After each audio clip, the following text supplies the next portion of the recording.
2019ஆம் ஆண்டு பிறந்தநாள் கொண்டாட்டத்திற்கு சென்ற 11ஆம் வகுப்பு மாணவியை கூட்டு பாலியல் செய்த வழக்கில் கைது செய்யப்பட்டவருக்கு 3 சாகும் வரை ஆயுள் தண்டனையும் 4 ஆயுள் தண்டனையும் விதித்து கோவை போக்சோ நீதிமன்றம் தீர்ப்பளித்துள்ளது. கடந்த 2019ஆம் ஆண்டு பிறந்தநாள் விழா கொண்டாட்டத்திற்கு சென்ற கோவையை சேர்ந்த 11ஆம் வகுப்பு மாணவியை பூங்காவில் ஆள் அரவமற்ற இடத்திற்கு அழைத்து சென்று கூட்டு பாலியல் வன்கொடுமை செய்ததாக RS புரம் அனைத்து மகளிர் காவல் நிலையத்தில் புகார் அளிக்கப்பட்டது.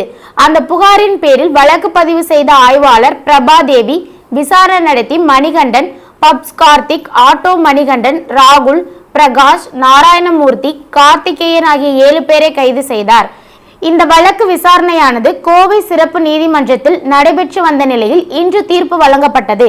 இந்த வழக்கை விசாரித்த நீதிபதி பகவதி அம்மாள் குற்றம் சாட்டப்பட்ட 7 பேரையும் குற்றவாளிகள் என அறிவித்தார். குறிப்பாக இந்த வழக்கின் முக்கிய குற்றவாளியான மணிகண்டனுக்கு சாகும் வரை ஆயுள் தண்டனையும் 62,000 ரூபாய் அபதாரமும், பப்ஸ் கார்த்திக்கு சாகும் வரை ஆயுள் தண்டனையும் 71,000 அபதாரமும், ஆட்டோ மணிக்கு சாகும் வரை ஆயுள் தண்டனையுடன் 58,000 ரூபாய் அபதாரமும் வழங்கி தீர்ப்பளித்தார். மேலும் குற்றவாளிகளான ராகுல், பிரகாஷ், நாராயணமூர்த்தி, கார்த்திகேயன் ஆகியோருக்கு போக்சோ சட்டத்தின்படி ஆயுள் தண்டனையும் 50,000 ரூபாய் அபராதமும், இந்திய தண்டனை சட்டம் பிரிவு 147 படி 2 ஆண்டுகள் சிறை தண்டனையும் 1000 ரூபாய் அபராதமும் விதித்து தீர்ப்பளித்தார்.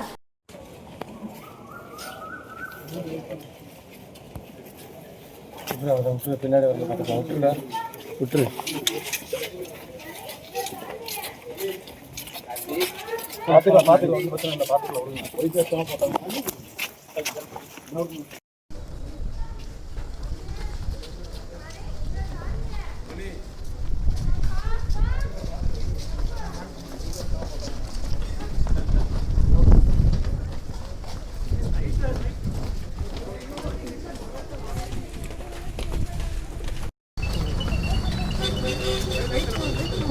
பார்த்து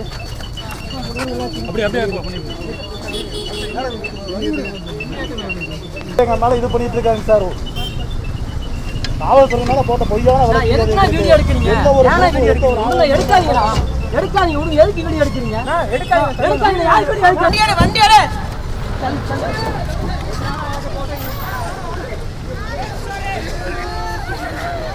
எப்படி கூட்டு போறீங்க?